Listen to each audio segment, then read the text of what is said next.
Yo, what it is, everybody? Thanks for tuning back in here to another episode here on the Speedbug channel. Well, you guys wanted to see the 2021 F450 Platinum.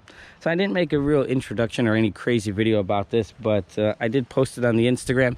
I did end up selling my 2019 Denali after I traded, my 1500 in, but I decided to go, and apologize for the wind noise, I decided to go with this in a dually because hopefully this is the last truck I ever buy.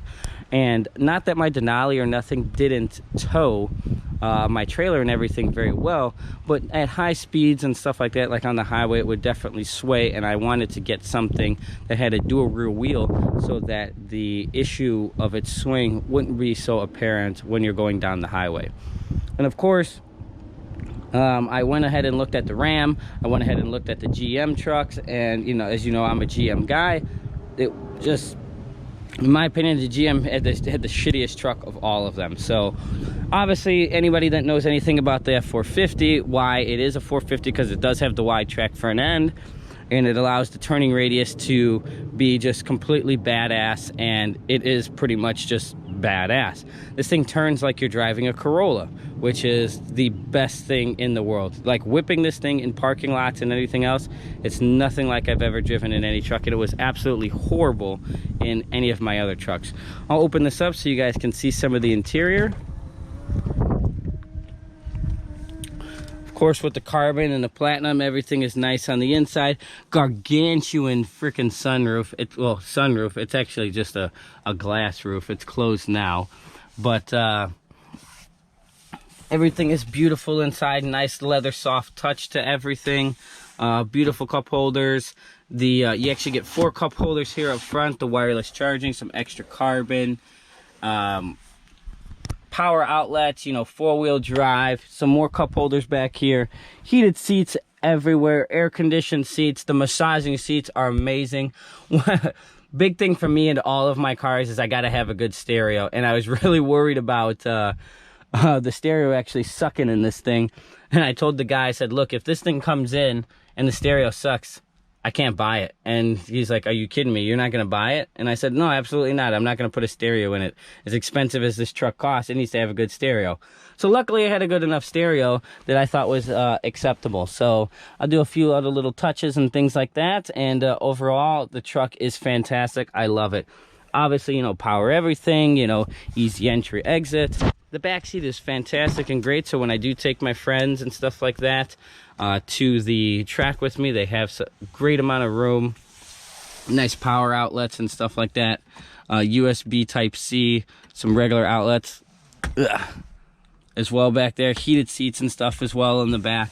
And everything is super comfortable. And there's additional cup holders as well in the fold down armrest. Awesome storage as well underneath here, which I thought is pretty cool. And yeah, there's another look at the sunroof. The back windows open, electric tailgates, and everything else under the sun. It's a pretty bougie truck, but it does absolutely what I wanted to do. So a lot of you guys are also asking to see this specific truck and how do I like it as I compare it to my Denali. There's quite a few things that I do miss on the Denali, which is nice, but as far as feature wise and stuff like that, I've kind of always thought Ford made a little bit better of a truck. I can't lie, but I've always just been a GM guy, and you know what? There was no way I was just buying another GM truck after I went to go look at the 2020s and the 2021s, and they really just dropped the ball, to be honest, and I could not be more disappointed with them. So I was like, it's just done. In my opinion, Ram had by far the nicest interior. I thought the Ram truck had the nicest interior, but in my opinion, I think the Ram trucks are by far the ugliest truck created. The GM truck is the GMC, the Sierra Denali, the 3500s. Those are gorgeous. They're beautiful on the outside, but the inside, they look like absolute dog shit. I'm not going to lie. And the Silverado was even worse.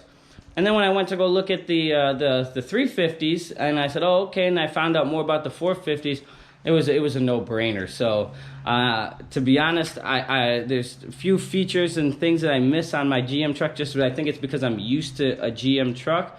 But overall already, even though I don't know much about this truck. Let's just say it stays reliable like any other vehicle that we hope does. This is hands down my favorite truck I've ever owned already. So if you're looking into a F450 or a big dually or anything like that, make sure you check out the 450. Don't sell yourself short on what the features of this truck really has to offer, because it's really worth it when you make it with the long trips and you are towing a trailer.